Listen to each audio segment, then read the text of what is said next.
tell me, Dr. Eveslage, why are you an educator? What is your educational philosophy? Your own personal one.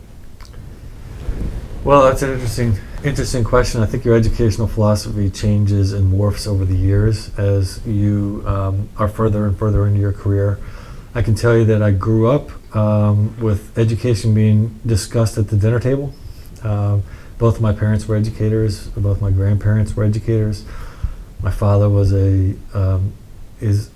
my father and mother were both high school English teachers. They transitioned to the collegiate level as professors and administrators. And my grandfather was a high school principal for 36 years. My grandmother was a kindergarten teacher. We grew up talking about education at the dinner table. Tell us about your journey to becoming principal and now assistant superintendent. So my journey to become an educator, I started off with a passion for coaching, believe it or not. It wasn't initially, despite my lineage and parents being in education, I had not necessarily sought out to be an educator. I had an interest in coaching, and that's kind of where my spark for education grew. I think there's a lot of parallels between coaching and teaching, and I think the best teachers are coaches. The coaches in their own content areas. But I found myself with developing a close connection with the students that I work with, and I thought that I grew a lot of joy and appreciation for helping students develop and grow, and so. That initially started off in the athletic realm, but I thought I would get interested in teaching. And my first teaching experience was in an alternative school in New Jersey for students that had been expelled from school. So there were students with significant behavioral challenges. And it was actually a very wonderful experience for me. I learned a lot about education. I worked with a lot of really passionate educators. And that was where I really formed the philosophy of keeping students at the center of our being, and everything that we do is really about students. And that was really formed in my first teaching experience. We'll move on to now talking about Harriton. What is so great about Harriton? Why are you proud to have been Harriton's principal? Well, I'm extremely proud to say that I'm the Harriton principal. I feel very fortunate to have been able to work with the school community. I don't know if there's another school in the state of Pennsylvania that I would rather be than Harriton High School. There are so many great things about Harriton. One is certainly the community in which we live. We have a community that cares deeply about education. We have really involved and concerned parents that want the best for their kids, that hold us to a high standard, and I appreciate that.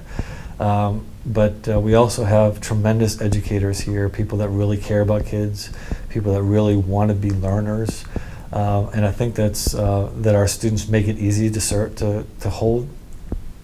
in that role, because our students want to be learners. They are learners. They want to seek out. They want to be innovators. They want to be world changers.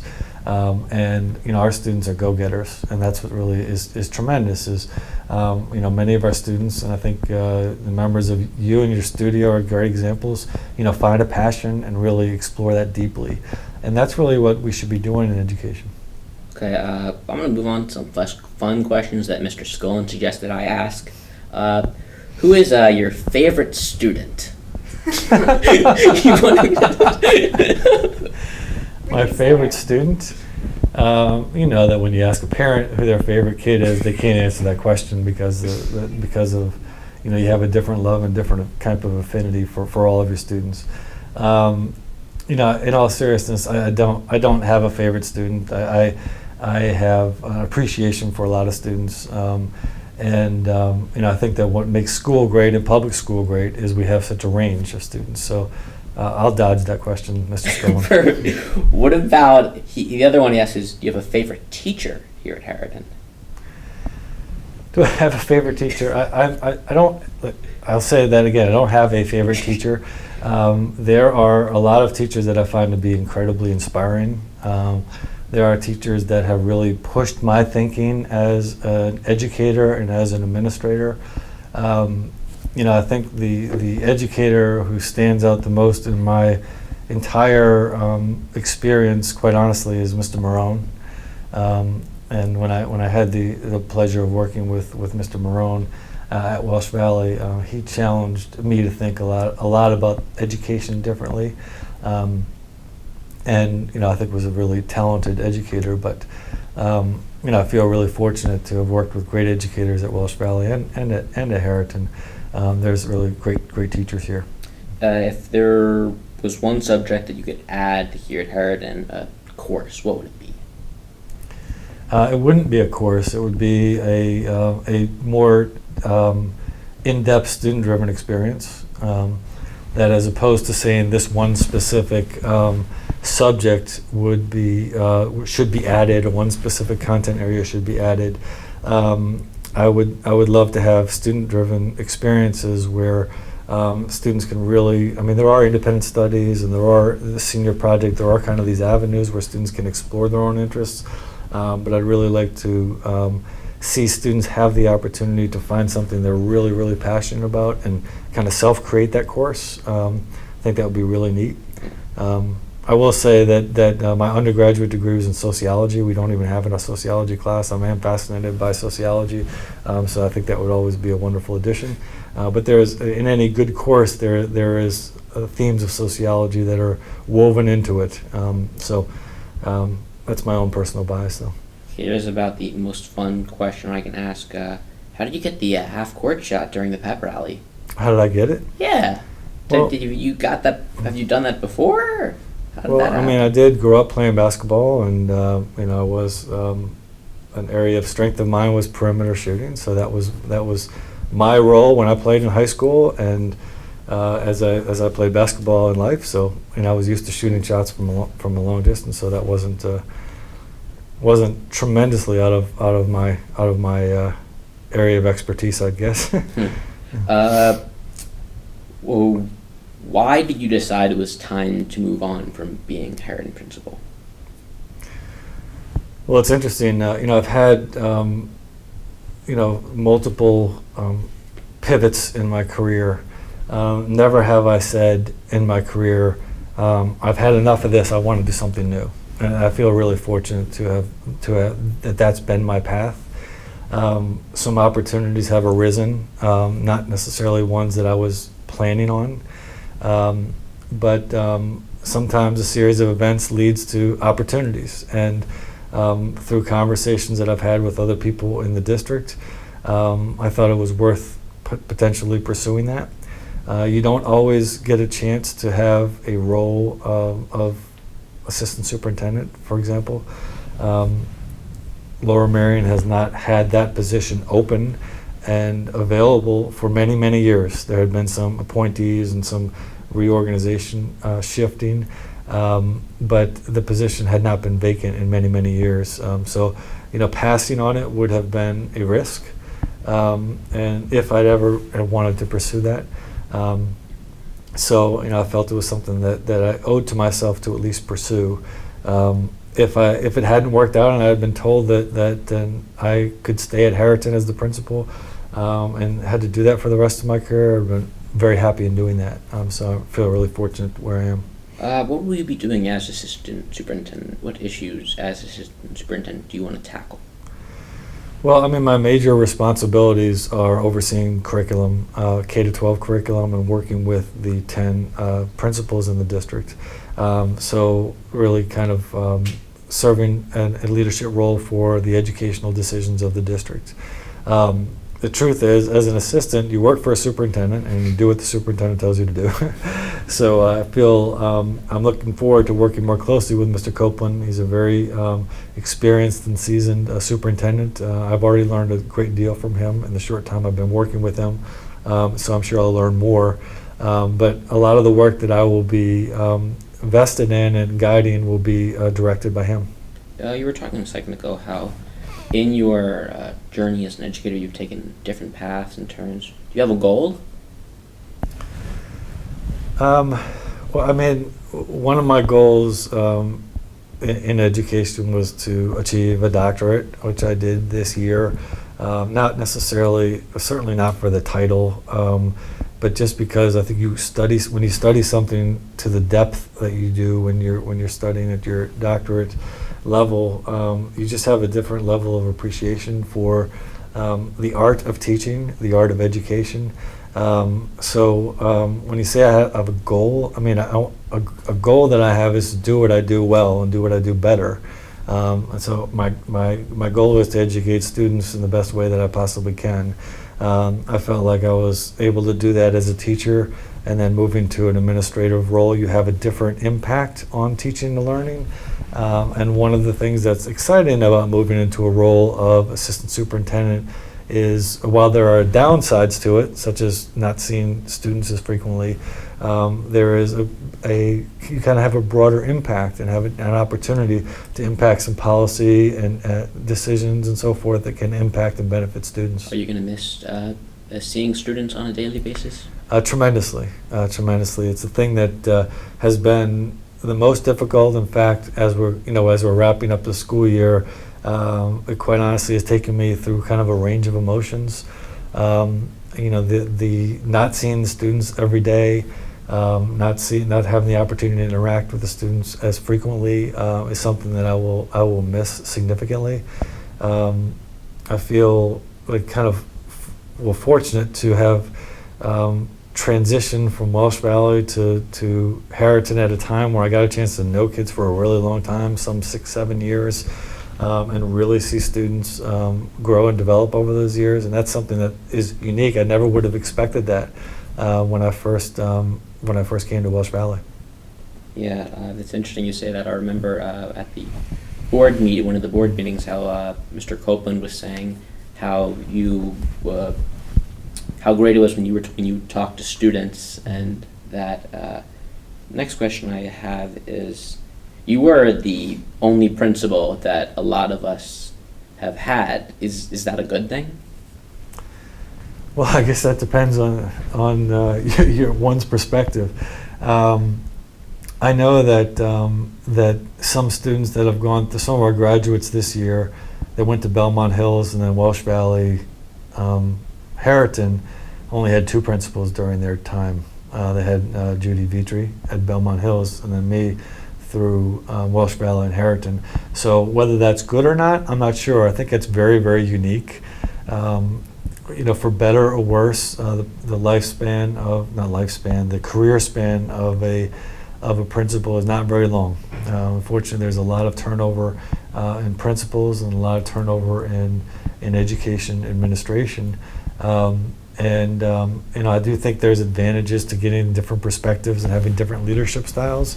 But I hope there's also been advantages to having a level of consistency for some of our students and families. And so I've developed really strong relationships with some of our families and some of our students over the years, and I think I hope that's a good thing. Interesting that you just mentioned turnover. I've had some teachers tell me about how we've had record amount of club and activity advisors stop openings this year as they're quitting from doing it.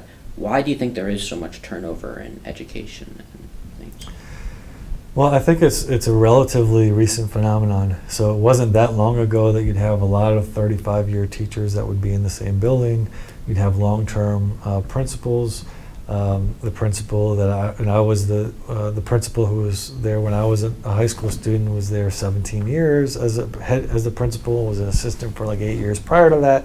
That was more the norm back then. I think that the reason for it is not any deeper than the job is very, very demanding. Being an educator is both rewarding and difficult. It's very complex, and you're expected to meet the needs of a wide range of students. And being a principal and an administrator is a very time-consuming job. I would be dishonest if I didn't say that it's taken a toll on my time with my family. I've missed several events for my own kids over the years for being at school. I love being at school, but that's tough, and not everyone manages that as well. It's the norm for me to take work home and work very late at night. That's what I do 6 days a week. And so I'm not complaining by any stretch. I'm not complaining because I love what I do. But it's not easy. It's difficult work. tell us a little bit about the incoming Harriton principal, Scott Weinstein. So I've known Mr. Weinstein for a while. I actually worked in the same building with him when we were both teachers. He was a very respected teacher, one of the most respected teachers in the building. Really. Where was this? This was at Cheltenham High School. He was a very strong teacher and a teacher leader in the building. And then he transitioned to administration, as did I. And I ended up leaving the district and coming to Lower Merion School District. He was a respected administrator in that role as well. And I'm thankful that he came over to Lower Merion School District because he is a very strong administrator, very strong value system, cares deeply about students, holds people to a very high standard, including himself. And he's definitely a worker and a learner. And I think he has the right temperament and right approach to being very successful here at Harriton. We're on to our final topic, which is about legacy. I first want to ask you to tell us about some story that you have had as being a Harriton principal that has some effect on you.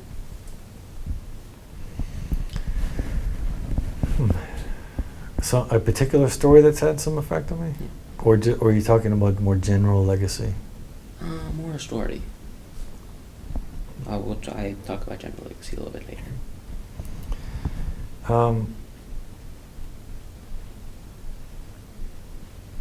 So I think that when I think of the my Harriton experience and the many stories that we have, one of the things that I think has been so wonderful about Harriton is how we as a community respond to really difficult situations. And so I feel it's unfortunate that we've been faced with some really tough situations with passing of students, passing of staff members. But what is wonderful is how you really get to reveal what kind of heart your school community has. And I think any strong school is led with a lot of heart.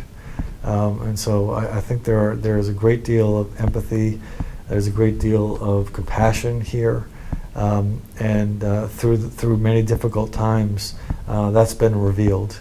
And I think when you have that type of school culture where you take care of one another, then that's where you have a healthy school culture.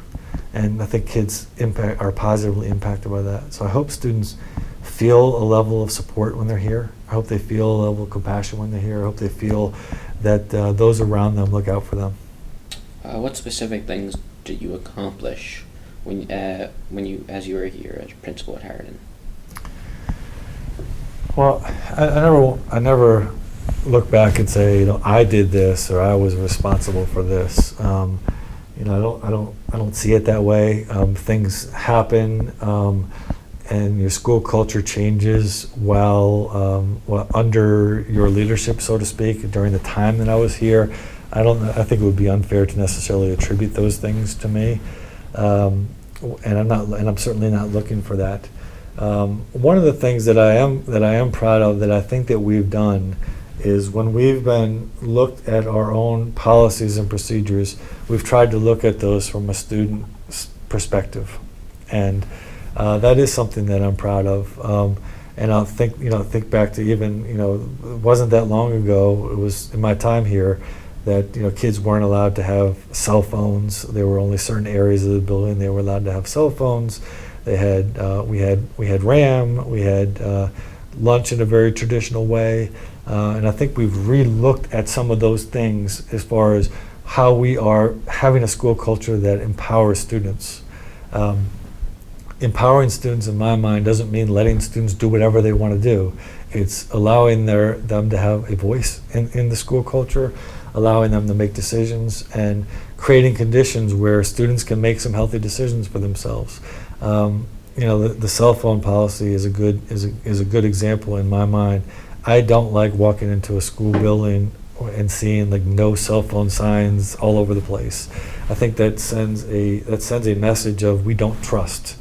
We do not trust, and that's not the message that I think we should be sending students. The message we should be sending is we trust you to use this. However, we're going to help you navigate this. And, I mean, we all use our mobile devices for very personal reasons right now, adults and students. And that's changed tremendously over the years. Our responsibility as adults is to help students go through these changes in the world and help them use those tools responsibly. Final real question. What do you hope your overall legacy will be here at Harriton and in Lower Merion School District as a whole, and what else? Is there anything else you want to say? I hope my legacy would be with teachers, that they understand a couple things. I think students are going to respond to that question by kind of how they feel and their relationship with the principal or their relationship with the staff in the time. Teachers are the ones that I work most closely with. I work with teachers every day, teachers and administrators. And I hope that there are two things that I've tried to focus on in my time here. One is that our fundamental purpose is learning, and that we have to make decisions within the context of learning. And if we look at issues, if we're not looking at them and deciding on issues based on how they impact student learning, then we're missing the boat. And the second thing is keeping the students at the heart of our decisions. I'd like to think that I've led this school community with a level of empathy and concern for students. I care deeply about our students, and I hope that kind of permeates through the culture. So you're moving to the district office. Are you for or against snow days? For or against? Luckily, I will not be making any decisions about snow days. I'm only the backup for those decisions. So Mr. Copeland will make those decisions. Okay, thank you. Thank you very much. Appreciate it.